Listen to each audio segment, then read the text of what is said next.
Bismillahirrahmanirrahim. Assalamualaikum warahmatullahi wabarakatuh.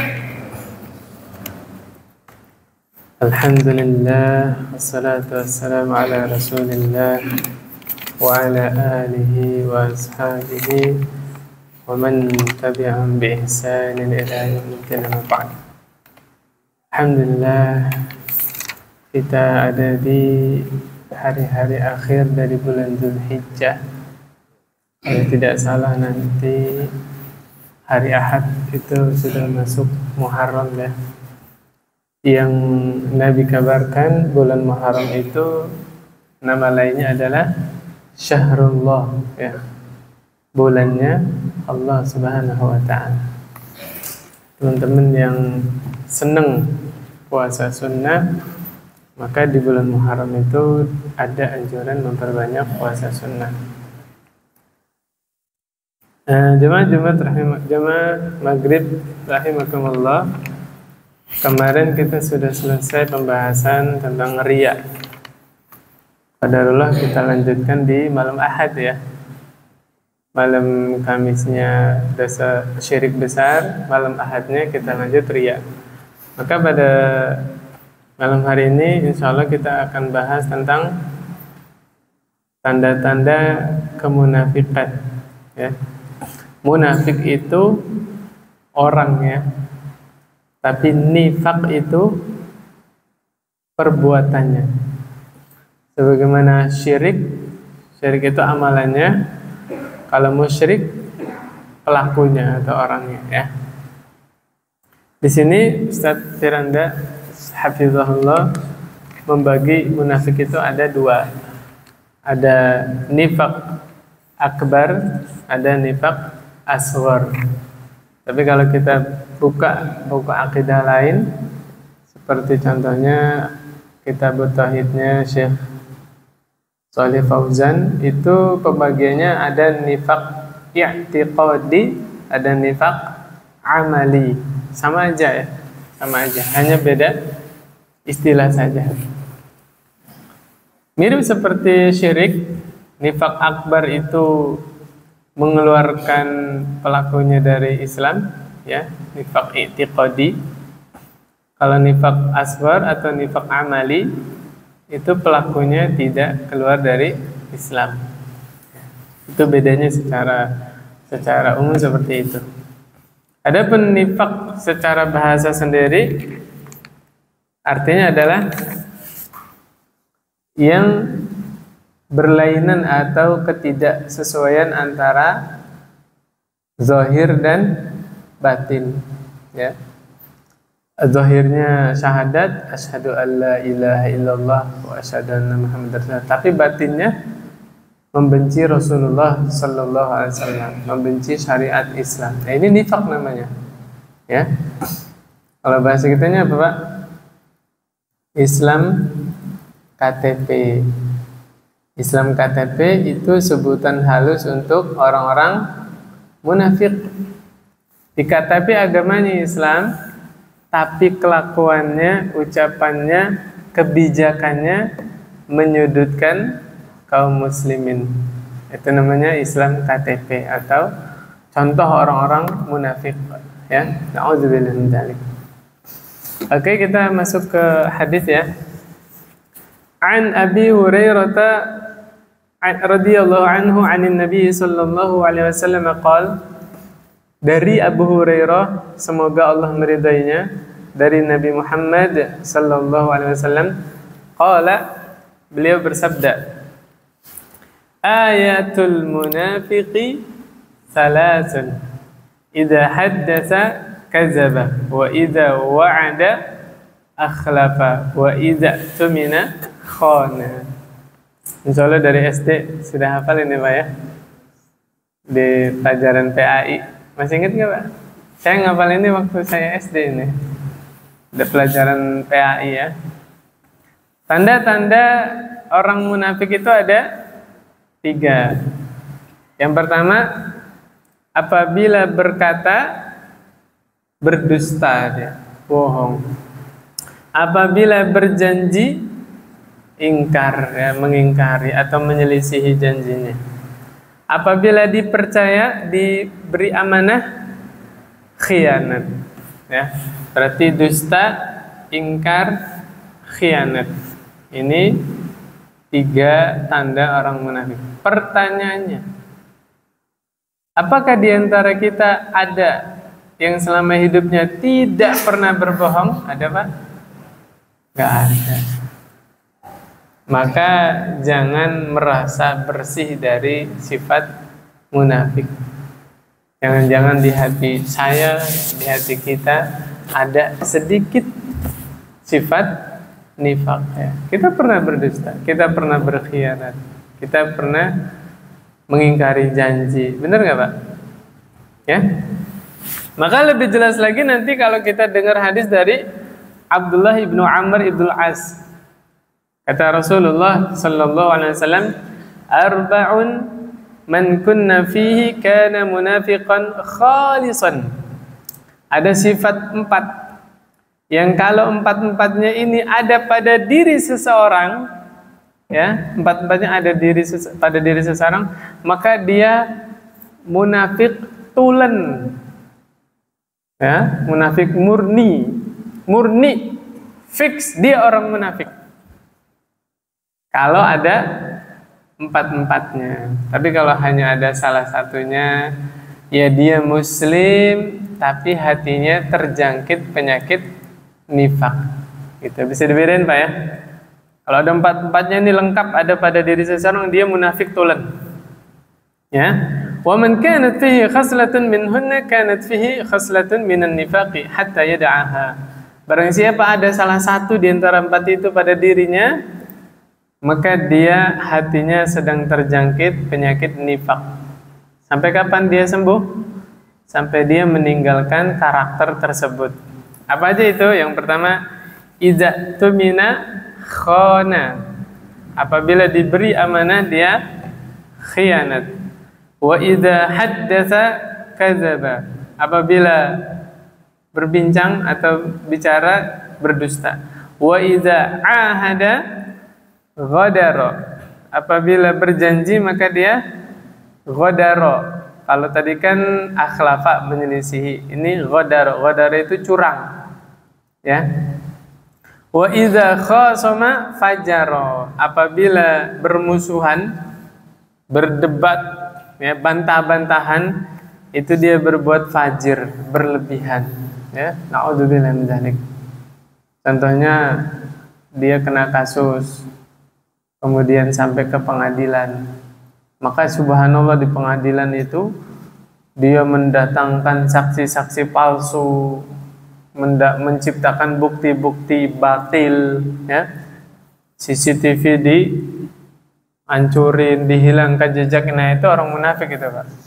Ya, na'udzubillah min dzalik. Ini kalau ada 4-4-nya pada diri seseorang, dia munafik tulen, ya. Siapa contohnya? Siapa yang tahu tokoh munafik di zaman Rasulullah sallallahu alaihi wasallam?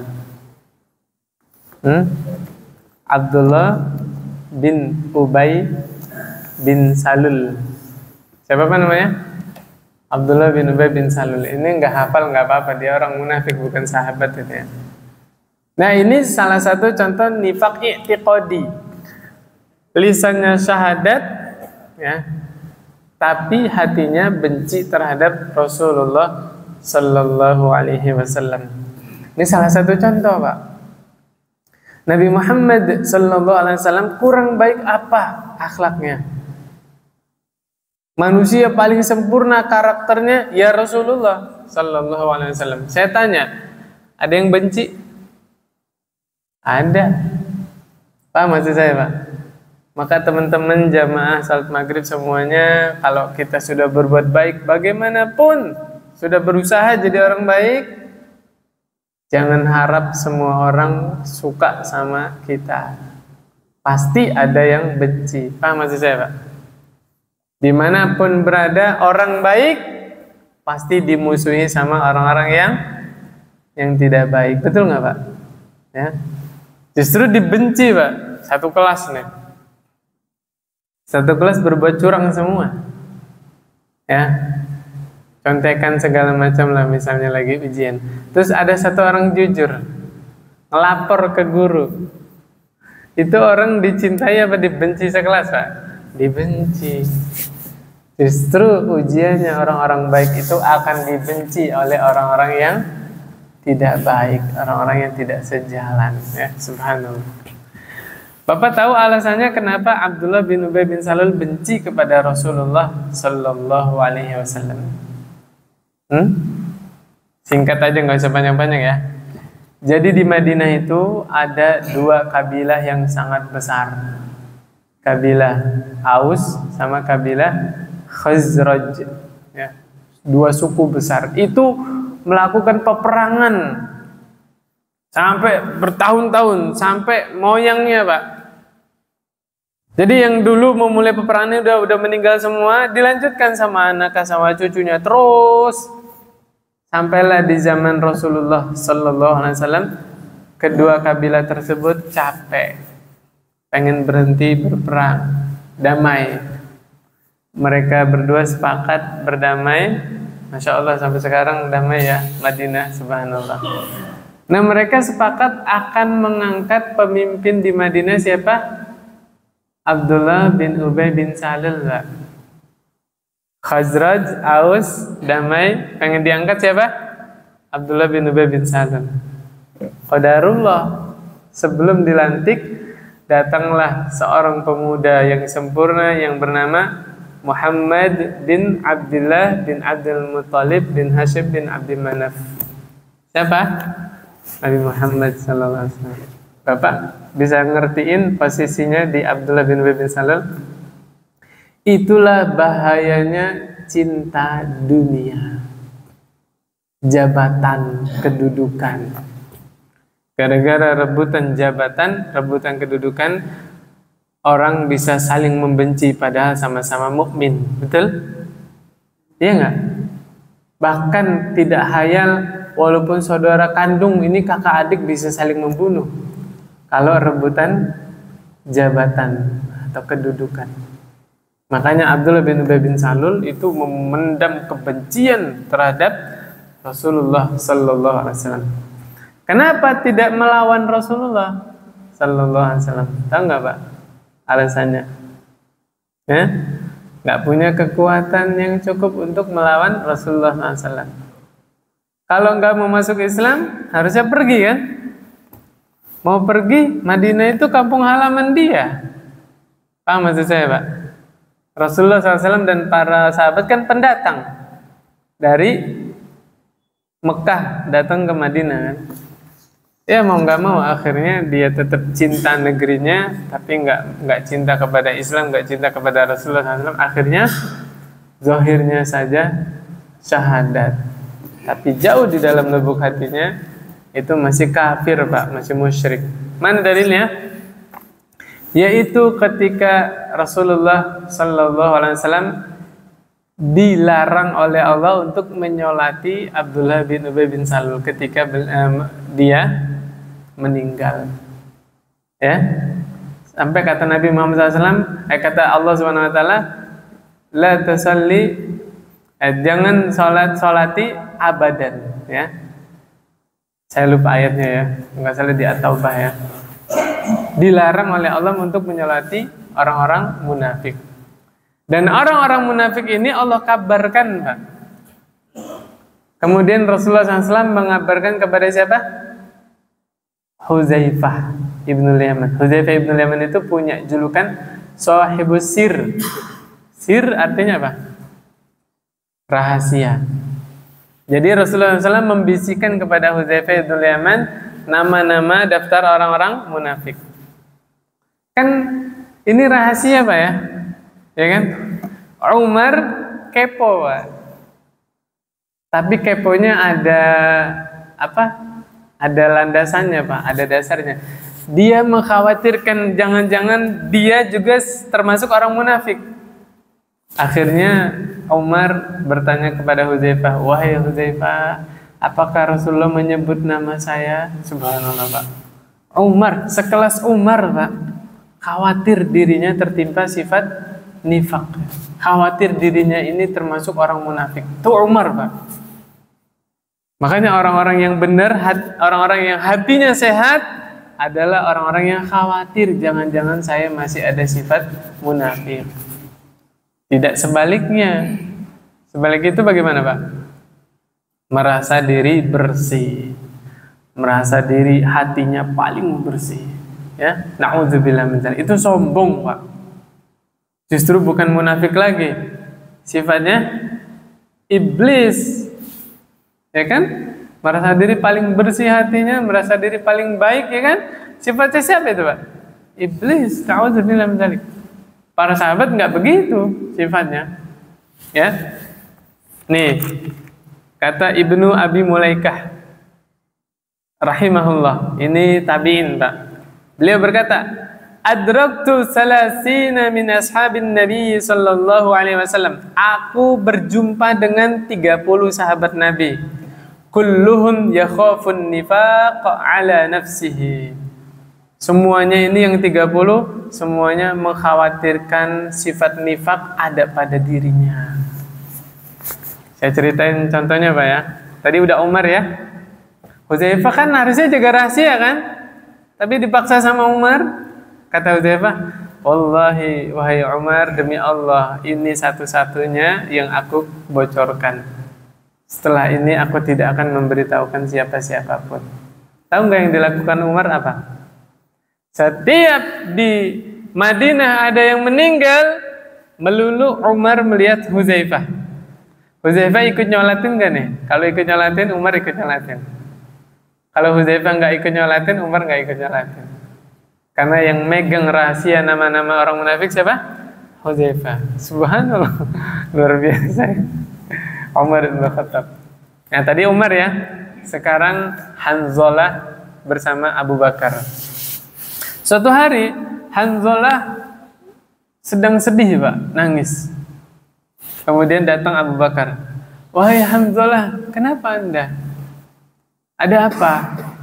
Ya sama lah, Bapak juga kalau ngelihat temennya lagi galau kan pasti pengen bantu, Pak, ya. Mana tahu kalau tahu apa yang menimpanya kita bisa bantu gitu kan? Apa kata Abu Bakar? Nafaqa Hanzalah.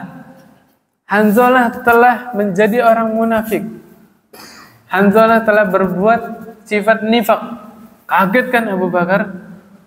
Hanzalah sahabat yang mulia, Pak, sahabiyun jalil. Akhirnya cerita Hanzalah, aku kalau di hadapan Rasulullah sallallahu alaihi wasallam cerita tentang surga, itu betul-betul membayangkan surga ada di hadapanku. Saat jadi semangat ibadah, Pak. Kalau Nabi cerita tentang neraka itu betul-betul takut, betul-betul taubat, meninggalkan seluruh maksiatnya. Itu kalau di hadapan Rasulullah sallallahu alaihi wasallam. Tapi ketika aku kembali ke keluargaku, aku bersama istriku, bersama anak-anakku, itu hilang semua perasaan yang ada ketika di sisi Rasulullah SAW.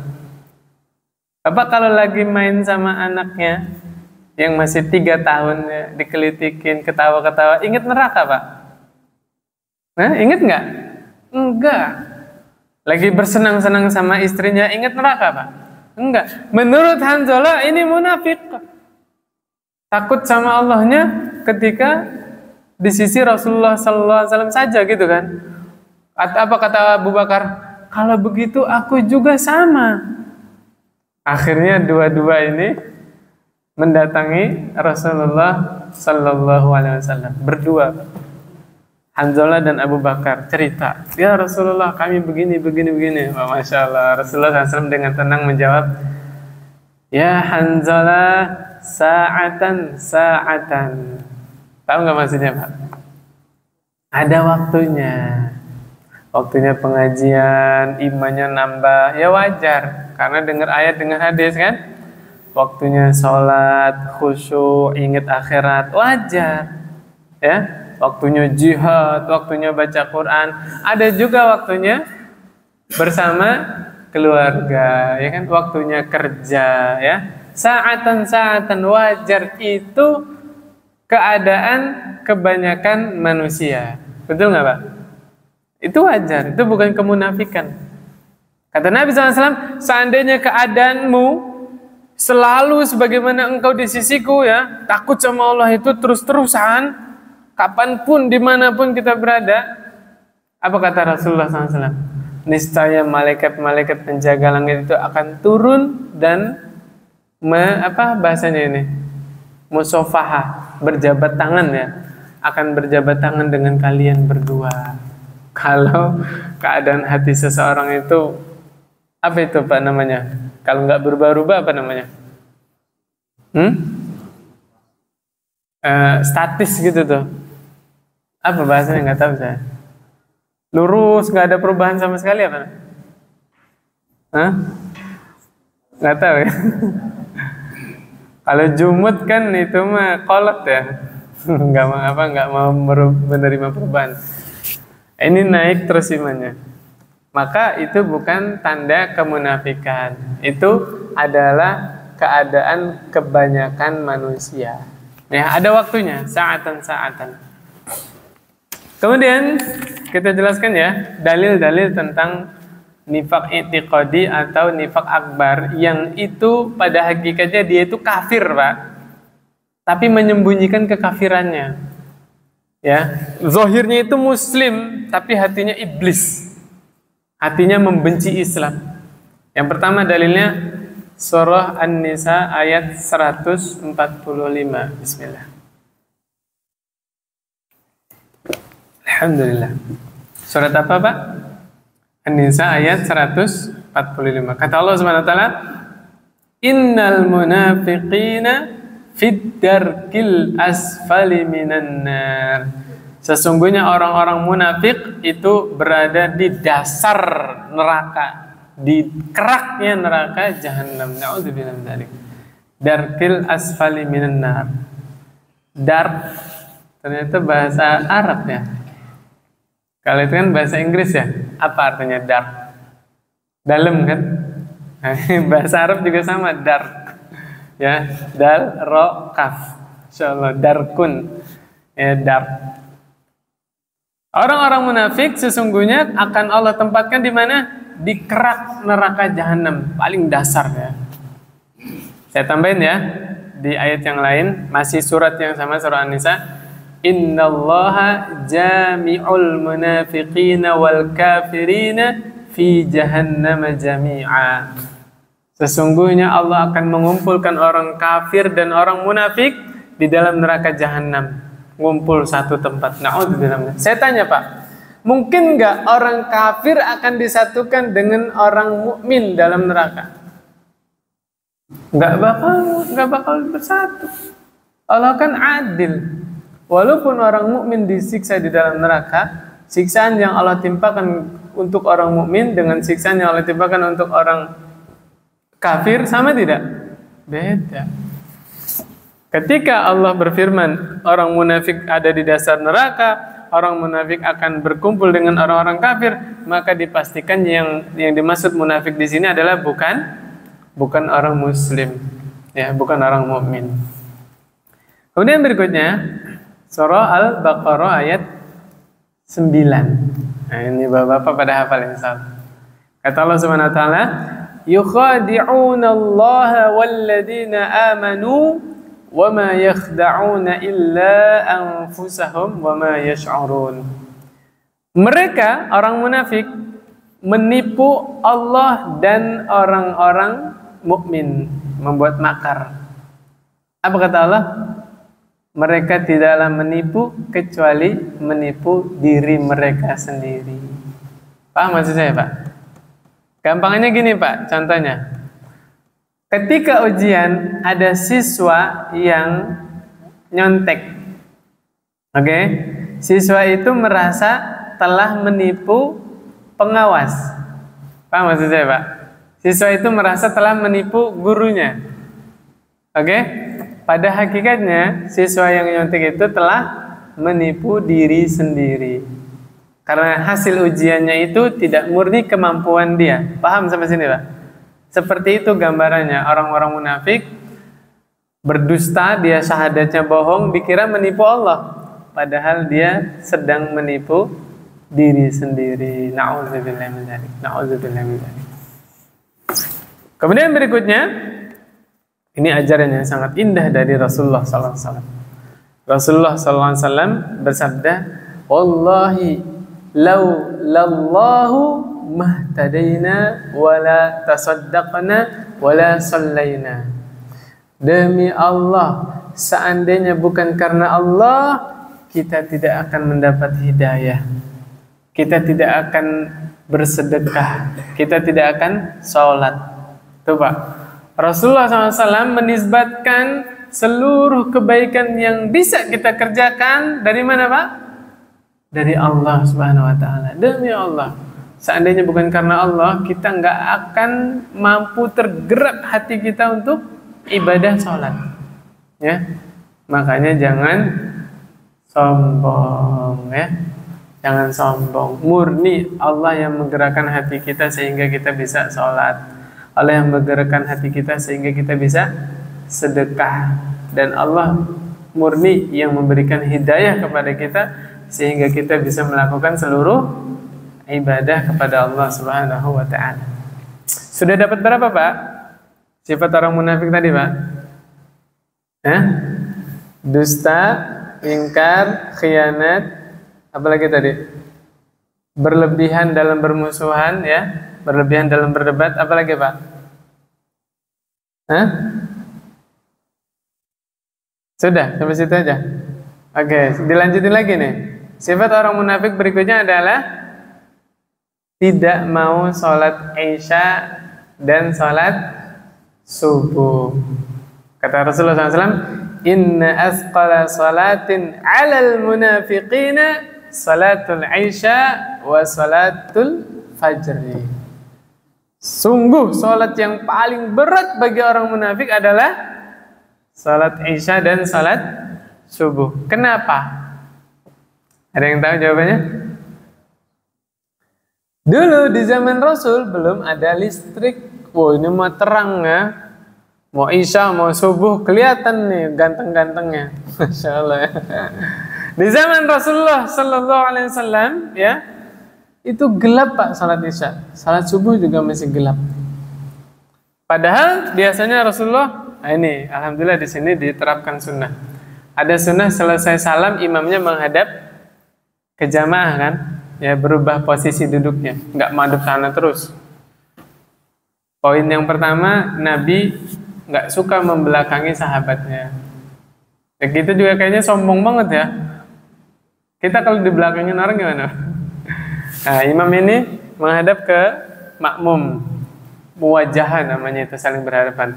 Poin yang kedua, ternyata Rasulullah Sallallahu Alaihi Wasallam mengabsen Pak. Bukan di absen ditulis satu-satu, enggak. Dilihat makmumnya itu. Sahabat itu dilihat wajah-wajah sahabat. Kalau ada yang enggak hadir sholat jamaah, ditanya sama Rasul, si fulan kemana? Misalnya fulan sakit ya Rasulullah, itu habis sholat dijenguk Pak. Biar semangat lagi, biar cepat sembuh. Jadi saya perlu dalil teman-teman yang jenguk saudaranya yang lagi sakit nunggu 3 hari. Iya nggak Pak? Kan dulu ya waktu sekolah atau waktu kerja ya. Kalau mau jenguk temennya yang sakit nunggu 3 hari. Dalilnya mana? Dari ayat, dari hadis ada nggak Pak? Belum ketemu ya. Jadi yang sunnah, yang syar'i ya kapan kita dengar saudaranya dapat musibah ya ketika itu. Kalau senggang, kalau sempat datengin, ada yang bisa dibantu. Nah, makanya ketika Isya subuh kan gelap, kesempatan orang munafik ya nggak usah hadir lah, orang nggak kelihatan di ini. Nah, paham sampai sini Pak? Nah, mana dalilnya orang munafik kok kayak begitu? Ada Pak, An-Nisa ayat 142. Kata Allah Subhanahu Wa Taala, orang munafik itu wa idza qamu ilas salati qamu kusala. Orang munafik itu kalau berdiri untuk sholat, berdirinya males-malesan. Ayo, kita masih ada nggak sifat kayak gitu tuh? Sholat males-malesan. Ya, subhanallah. bahwa orang yang nggak semangat sholat, ya, ketika sholat dia malas-malasan, itu adalah salah satu karakter orang munafik. Na'udzubillah min dzalik. Saya salut sama teman-teman, kadang-kadang saya perhatikan sholat sunnah aja lama, Pak. Saya sama dia cepatan saya. Masya Allah, sebagian orang itu ya mungkin menikmati sholatnya gitu ya, Masya Allah. Kalau saya sholat sunnah ya yang ringkas kuliah kulhu udah gitu aja selesai. Ya, dia maghrib biasa. Masya Allah. Alhamdulillah kalau teman-teman ketika sholat begitu menikmatinya sampai khusyuknya itu dapat tumakninahnya yang paling wajib ya, Masya Allah. Kemudian kalau terpaksa berdiri sholat, kata Allah, yura'unan nas, pengen dilihat orang lain. Tuh, orang munafik yang pertama kalau mau berdiri sholat malas, tapi kalau terpaksa sholat, dia sholatnya ingin dilihat oleh orang lain. Na'udzubillah min dzalik. Wala yadhkurunallaha illa qalila. Dan mereka tidak mengingat Allah kecuali sedikit, Pak. Tuh, tambahan sifat orang munafik. Apalagi tadi, Pak? Berat sholat isya, berat sholat subuh, kemudian malas sholat, kemudian sholatnya ria, kemudian tidak mengingat Allah kecuali hanya sedikit. Na'udzubillah min dzalik. Makanya teman-teman yang dirahmati Allah Subhanahu wa taala, hendaknya kita menjadi orang yang banyak mengingat Allah, sampai-sampai di dalam setiap sendi-sendi kegiatannya itu, Pak ya, sampai mendarah daging zikir itu, sampai kalau kita kaget latah yang disebut adalah Allah Subhanahu wa taala. Ya, teman-teman kan kalau kaget apa yang bilang apa? Kebanyakan astagfirullah gitu kan? Bahkan lagi marah juga yang diucap apa? La ilaha illallah ya. Kalau lagi emosi, Pak ya. Sama anak apa sama istri nih? Kebanyakan sama anak, Pak ya. La ilaha illallah, disuruh mandi dari tadi. Itulah masih bagus itu, Pak. Karena yang keluar adalah zikir. Rata-rata anak langsung takut tuh kalau bapaknya udah zikir. Ya subhanallah. Ya, jadikan zikir itu mendarah daging di setiap sendi-sendi kehidupan kita, sehingga kita lagi marah, lagi bahagia, lagi dapat nikmat, semua yang keluar dari lisan kita adalah zikir ya. Kalau lagi seneng bilangnya apa, Pak? Alhamdulillah ya, Masya Allah. Saya tambahin di sini, Pak ya. Di sini nggak ada. Saya tambahin. Orang munafik itu menunda-nunda sholat asar. Orang munafik itu kalau asar datang dia nongkrong. Nunggu kapan, Pak? Nunggu matahari sudah menguning, bentar lagi terbenam, Pak. Baru dia berdiri, kata Nabi. Nabi yang bilang, dia sholat 4 patukan. Tahu patuk nggak? Seperti ayam mematuk. Ayam matuk itu ada yang tumakninah, Pak? Nggak ada. Masa tumakninah tek gitu dulu? Nggak ada. Pasti gitu kan? Nah, jadi sengaja nunda-nunda, sebentar lagi habis tuh waktu sholat asar, akhirnya sholatnya nggak ada tumakninahnya. Na'udzubillah min dzalik. Maka beruntunglah teman-teman, bapak-bapak yang sekalian, ibu-ibu kalau ada ya. Beruntunglah teman-teman kalau setiap mendengar azan hatinya Allah gerakkan. Ada rasa takut kalau nunda-nunda sholat. Kenapa? Jangan-jangan saya di hatinya telah disusupi sifat nifaq. Na'udzubillah min dzalik. Ya seneng kalau teman-teman ketika dengar azan langsung ke masjid, Masya Allah. Itu nifaq apa itu, Pak? Akbar yang tadi kita jelaskan itu ya. Jadi semua sifat munafik ada pada dirinya. Ya, na'udzubillah min dzalik. Adapun nifaq asghar ini seorang muslim. Ya, demi Allah saya meyakini kita semua yang hadir di sini di dalam hati kita murni cinta kepada Rasulullah sallallahu alaihi wasallam. Iya enggak, Pak? Kita senang menegakkan syariat, mengamalkan sunnah, ya enggak, Pak? Maka kita muslim, Pak. Cuma kapan waktu kita mengamalkan karakter orang-orang munafik tadi seperti berdusta misalnya, nah kita tetap muslim, cuma hati kita sudah tersusupi sifat nifaq. Jadi imannya sedang berkurang. Tapi yang namanya penyakit tidak dibiarkan. Penyakit kalau dibiarin gimana tuh Pak? Tambah parah, ya kan? Yang akan mengantarkan kepada nifaq i'tiqadi, na'udzubillah min dzalik. Harus diobatin. Ya. Makanya intinya yang tadi Nabi sabdakan, ayatul munafiqi salasun, idza haddasa kadzaba wa idza wa'ada akhlafa wa idza tumina khana. Tanda-tanda orang munafik ada 3, apabila berkata dia dusta, apabila berjanji dia ingkar, apabila dipercaya dia khianat. Kapan waktu kita berbuat ini langsung taubat, Pak? Contoh dusta. Ya dusta atau mengingkari janji. Orang tua yang janji kepada anaknya. Telah pernah saya sampaikan di sini ya. Ibu-ibu tuh. Ayo anak habisin. Nanti ada polisi loh. Polisinya ada nggak? Nggak ada. Bohong nggak? Bohong gitu Pak. Secara tidak sadar ibu ini mengajarkan atau mencontohkan anaknya satu kebohongan. Betul? Misalnya, ayo nak, kalau nasi ini habis nanti mama kasih permen. Itu wajib dikasih permen, Pak.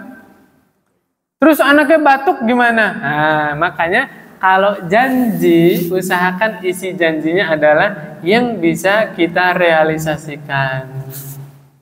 Gitu. Yuk, nanti kalau sudah habis nasinya, mama ajak jalan-jalan keluar tuh sore misalnya ya. Anak kan kalau udah mandi, udah rapi, bersih kan, pengen ya keluar gitu ya. Itu.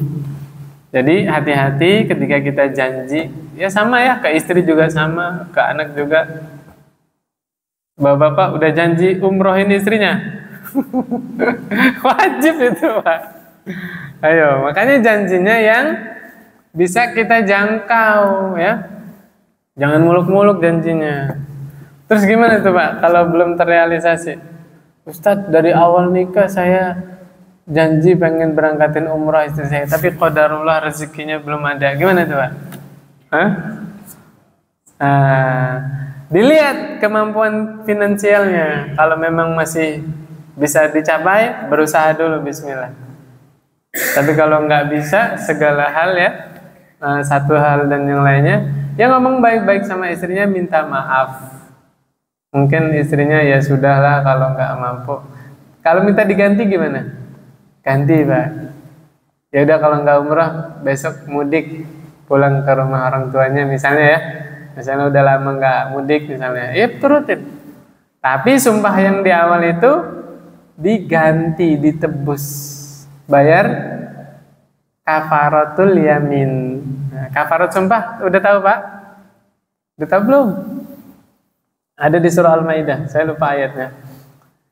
Yaitu kasih makan 10 orang miskin atau kasih pakaian ke 10 orang miskin. Makanan dan pakaiannya yang biasa kita makan, biasa kita pakai ya Pak ya. Jangan biasa makan nasi padang, pas bayar kafarat nasi uduk doang 6.000. Gak pakai apa-apa itu. Gak bisa Pak. Yang biasa kita makan. Bapak biasa makan warteg, ya kafaratnya pakai nasi warteg. Gitu Pak ya. Namanya curang itu. Biasa makan nasi padang, bayar kafaratnya nasi uduk 6.000-an. Nah, curang itu namanya Pak. Ya, na'udzubillah. Sama juga fidyah juga begitu Pak. Bapak juga bayar fidyah buat istrinya, itu makanan yang biasa dimakan oleh istrinya. Waduh, istri saya biasa makan steak Pak. Ayo gimana? Masya Allah ya. Pokoknya yang biasa dimakan oleh istrinya ya. Subhanallah. Atau puasa 3 hari Pak. Ya mungkin qadarullah ya, ada di antara saudara kita yang nggak mampu tuh sedekah 10 orang miskin, apalagi kasih pakaian ke 10 orang miskin, maka boleh diganti dengan puasa 3 hari dan tidak disyaratkan berturut-turut. Pokoknya 3 hari puasa, nggak turut-turut nggak apa-apa. Atau memerdekakan budak. Ada nggak budak zaman sekarang Pak? Nggak ada. Ya udah tadi aja yang 3 itu. Gitu Pak ya. Intinya Hati-hati dalam berucap, hati-hati dalam berjanji ya. Janji sama siapa saja, sama anak, sama istri, sama saudara ya, ponakan, paman, siapa saja. Janji ucapkan sesuatu yang bisa kita realisasikan. Kemudian berikutnya, tadi udah ya, berbicara dia dusta, berjanji dia menyelisihi. Nah, janji ini dibagi tiga, Pak. Janji ini dibagi tiga. Ada orang dari awal tidak mau menepati janjinya. Bismillah. Alhamdulillah. Mas, besok sore mainnya ke rumah saya. Oh siap, insya Allah. Tapi dalam hatinya, ngapain ke rumah kamu? Emang ada apa di rumah kamu? Itu dusta, bohong itu Pak. Berdosa dia. Karena dari awal sudah tidak ada niat menepati janji. Apalagi bawa nama Allah itu, bilang insya Allah, tapi di dalam hatinya tidak ada niatan menepati janji. Hati-hati itu Pak. Hati-hati ya.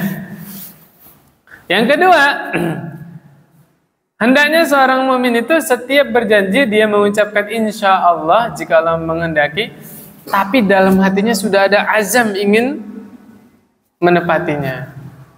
Qadarullah pas besok sore dia pengen berangkat, ada tamu malah datang ke rumah. Nggak jadi kan berarti? Ini nggak dosa Pak. Ini nggak dosa. Karena di awal dia sudah berazam menepati janjinya. Tapi qadarullah ada udzur syar'i. Itu nggak dosa Pak. Makanya orang mukmin ketika dia bilang insya Allah, maksudnya itu iya Pak. Tapi kan kita nggak tahu hal yang gaib.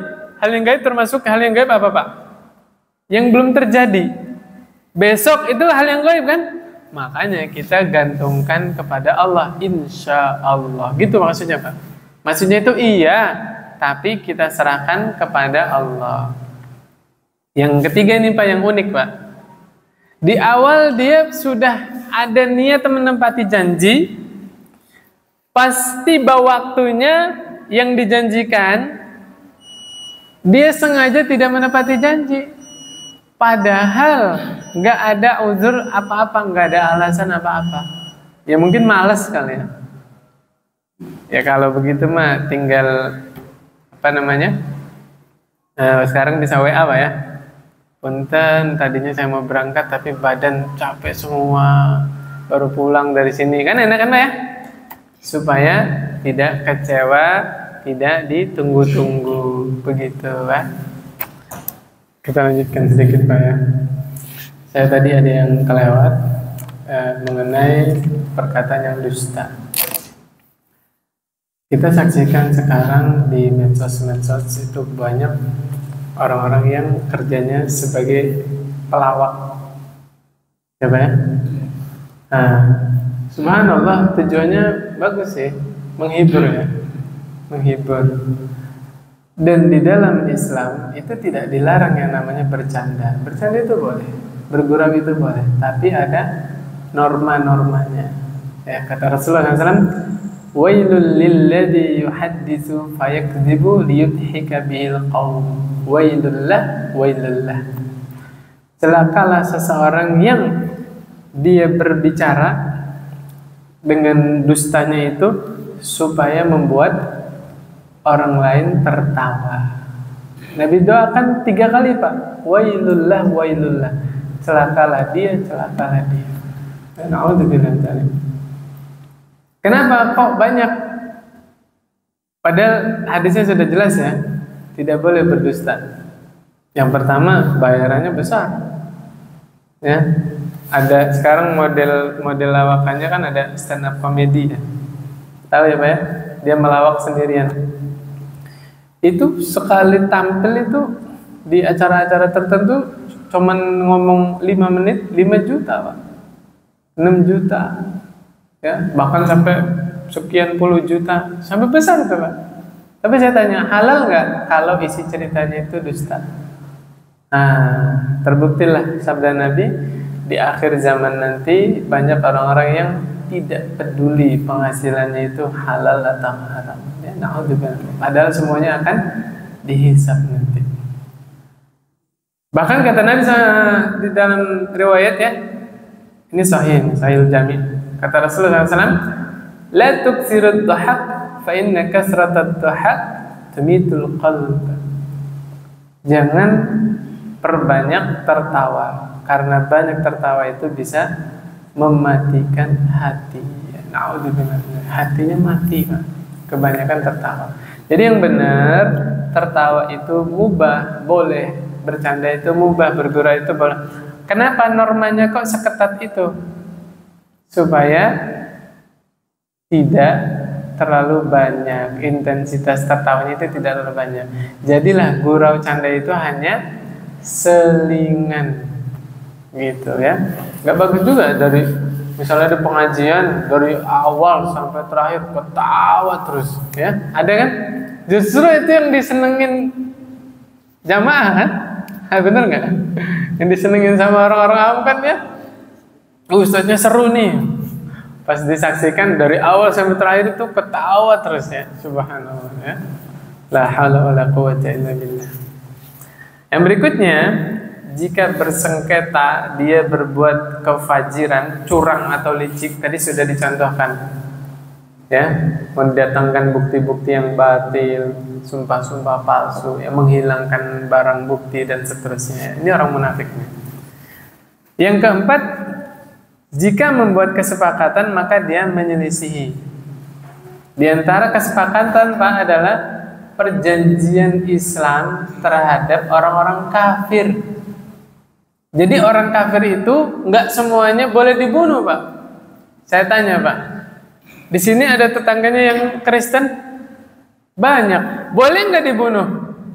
Tidak boleh. Islam yang melarang itu.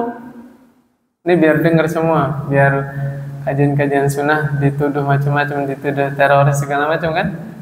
Kita tegaskan, ya. Rasulullah SAW itu melarang kita membunuh orang kafir. Saya ulangi lagi ya. Rasulullah SAW melarang kita membunuh orang kafir. Ada 4 jenis orang kafir itu. Kafir zimmi, kafir mu'ahad, kafir musta'man, satu lagi kafir harbi. Kafir zimmi singkatnya orang kafir yang hidup bersama kaum muslimin. Ya, mereka juga bayar pajak dan seterusnya, taat pemerintah ya, nggak boleh dibunuh. Kafir mu'ahad yang terikat perjanjian damai, misalnya negara Indonesia punya hubungan bilateral dengan Singapura, dengan Australia, itu orang kafir kan? Boleh nggak orang kafir, kita sengaja memerangi Singapura, memerangi Australia, boleh tidak? Tidak boleh. Orang Australia ke sini, orang Singapura ke sini, ya itu ada perjanjian damai. Yang ketiga, musta'man, gampangannya begini Pak, yaitu orang kafir yang dari luar negeri datang ke Indonesia, dia bawa visa. Nah visa itu namanya perlindungan keamanan. Kalau zaman dulu kan pakai ucapan, ya si fulan dilindungi oleh kabilah fulan gitu, jadi dia dilindungi. Nah sekarang pakainya apa? Visa. Makanya orang kan visa itu izin nih Pak ya, izin orang ke negara lain kan, legal, jelas datanya orangnya jelas gitu loh. Di antaranya untuk mengantisipasi teroris dan yang lain-lain itu kan adanya visa itu. Itu nggak boleh dibunuh. Terus orang kafir yang boleh dibunuh? Kafir harbi, orang-orang kafir yang memerangi kaum muslimin. Contohnya di Palestina tuh, jelas kan? Boleh nggak orang-orang Yahudi yang membantai orang Palestina dibunuh, diperangi? Boleh tidak? Wajib. Kalau di negara Indonesia dulu terjadi di mana? Di Poso, Maluku, Ambon kan, orang Kristen sana kan menyerang kaum muslimin. Terus kita diem aja diserang. Namanya apa? Defend ya, membela diri. Kalau ada orang kafir duluan yang menyerang kita, kita yang membela diri melawan, itu baru. Gitu. Seindah itu Islam Pak. Ya, subhanallah. Rasulullah SAW bersabda, ya, man qatala mu'ahadan lam yarih raihatal jannah wa inna rihaha tujadu min masirati arba'ina aman. Siapa yang membunuh kafir mu'ahad, dia tidak mencium baunya surga. Tuh, Nabi yang mengancam, ya. Padahal wanginya surga itu tercium sejauh 40 tahun perjalanan, Pak. Misalnya orang ada yang mau ke surga nih, masih 40 tahun lagi nyampe, Pak. Itu wanginya udah kecium, Pak. Nah, orang yang membunuh kafir mu'ahad tidak mencium baunya surga. Ya, na'udzubillah. Orang kafir aja nggak boleh dibunuh, apalagi saudara muslim. Sampai sini paham, Pak ya? Setelah kita lanjutkan nanti. Subhanakallahumma wa bihamdika asyhadu an la ilaha illa anta astaghfiruka wa atubu ilaik. Assalamualaikum warahmatullahi wabarakatuh.